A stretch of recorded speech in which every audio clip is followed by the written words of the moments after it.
अहम खबर से आपको आगाह करें कि इस्लामाबाद पुलिस की गफलत का एक और वाकया सामने आ गया। रात गए 22 साला नौजवान पर गोलियों की बरसात कर दी। अहम खबर से आपको आगाह करें हैं कि इस्लामाबाद पुलिस की गफलत का एक और अफसोसनाक वाकया सामने आ गया।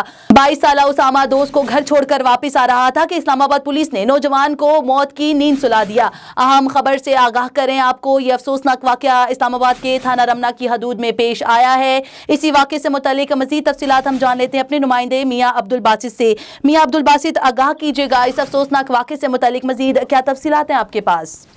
जी नीलम, बिल्कुल। अब से कुछ देर कबल मैं इस्लामाबाद के सबसे बड़े अस्पताल पिम्स में पहुंचा तो यहाँ पर एक 22 साला नौजवान उसामा की डेड बॉडी जो है मार्चरी से बाहर निकाली जा रही थी पोस्टमार्टम के बाद, और यहाँ पर उनके अहले खाना और दिगर जो उनके दोस्त अहबाब थे वो मौजूद थे। जब उनसे बात की गई तो उनकी जानिब से यही बताया गया, तकरीबन रात को 1:30 से 2 बजे का टाइम था कि 22 साला नौजवान उसामा अपने एक दोस्त को घर छोड़ के वापस आ रहा था कि इस दौरान पुलिस का एक विगो मोबाइल जो है उसका पीछा करते हुए उसके पास आई और उन्होंने उस पर फायरिंग शुरू कर दी। तकरीबन 17 से 18 फायर गाड़ी पर किए गए और इस फायरिंग की जो है वो जद में आकर उसामा को एक सर पे गोली लगी, जबकि एक छाती में लगी और एक गोली जो है वो उसकी किडनी में लगी थी। इसी दौरान उसामा अपने जख्मों की ताब न लाते हुए जहान फानी से रुखसत हो गया। लेकिन इस्लामाबाद पुलिस की जानिब से ये तकरीबन 1:30-2 बजे रात का वाकया था, जो कि उसके अहले खाना को सुबह 5 बजे बताया गया कि उनके बेटे को गोली लगी और वो पिम्स अस्पताल में मौजूद है। लेकिन उस कॉल में उनको ये नहीं बताया गया कि उनका लड़का जो है, उनका बेटा जो है वो हलाक हो चुका है। जब उनके वाकिन यहाँ पहुंचे तो उन्होंने हमें बताया इस बारे में कि उनका बेटा अपने दोस्त को छोड़ के आ रहा था कि इस्लामाबाद पुलिस ने उनके बेटे को निशाना बनाया और उसको कत्ल कर दिया है। इस्लामाबाद पुलिस के जो लोग इस वक्त यहाँ मौजूद है उनमें इनकी सीनियर अफसरान में से एसपी सरफराज अहमद विरक है, जबकि डीएसपी खालिद अवान और जुल्फकार भी यहाँ पर मौजूद है।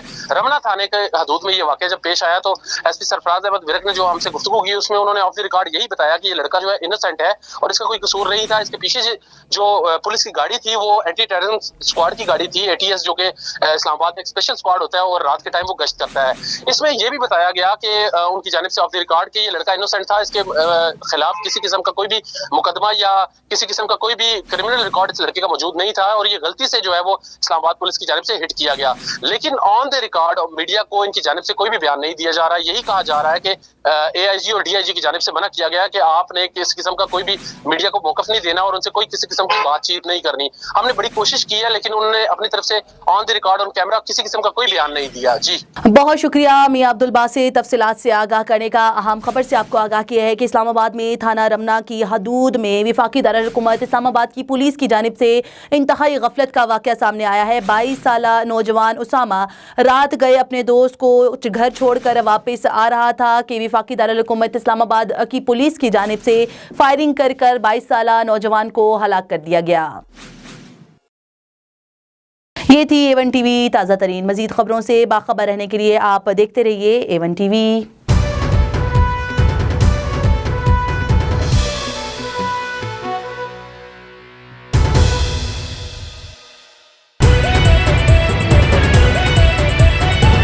A1 टीवी, सब पे नजर, अंदर की खबर।